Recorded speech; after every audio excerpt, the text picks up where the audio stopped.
Nous commémorons aujourd'hui la 75e année de la Nakba, tragédie du peuple palestinien, chassé de ses terres, au lendemain de la proclamation de l'entité sioniste. Les Palestiniens contraints de fuir par milliers se sont réfugiés dans les pays arabes limitrophes de la Palestine historique, au Liban, en Syrie, en Jordanie et ailleurs. Une forte communauté a aussi élu domicile en Amérique latine, principalement au Chili, qui abrite la plus grande diaspora palestinienne en dehors du monde arabe.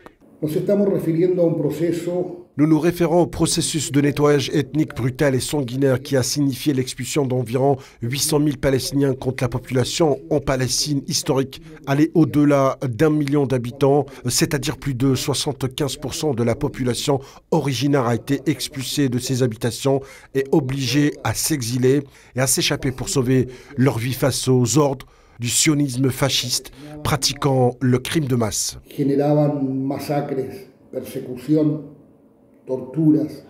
Le peuple palestinien continue d'être confronté chaque jour aux exactions et aux agressions perpétuelles du régime d'apartheid sioniste et résiste au jour le jour pour sa survie ainsi que pour la reconnaissance de ses droits fondamentaux.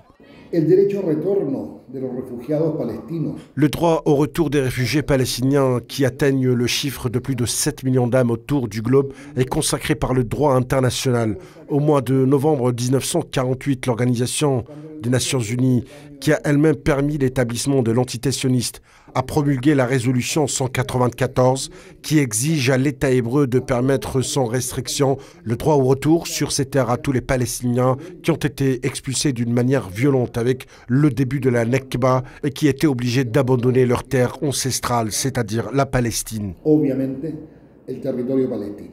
La lutte du peuple palestinien pour son droit légitime à l'édification de son État souverain et indépendant, avec El-Quds pour capitale, se perpétue. La réconciliation historique des organisations combattantes à Alger et le dernier sommet arabe, célébré dans la capitale algérienne, ont été le lieu pour consacrer le principe indéfectible de solidarité avec les aspirations de la cause arabe centrale, soutenue, au-delà de ce dernier, par les esprits libres et les militants des causes justes à travers le monde.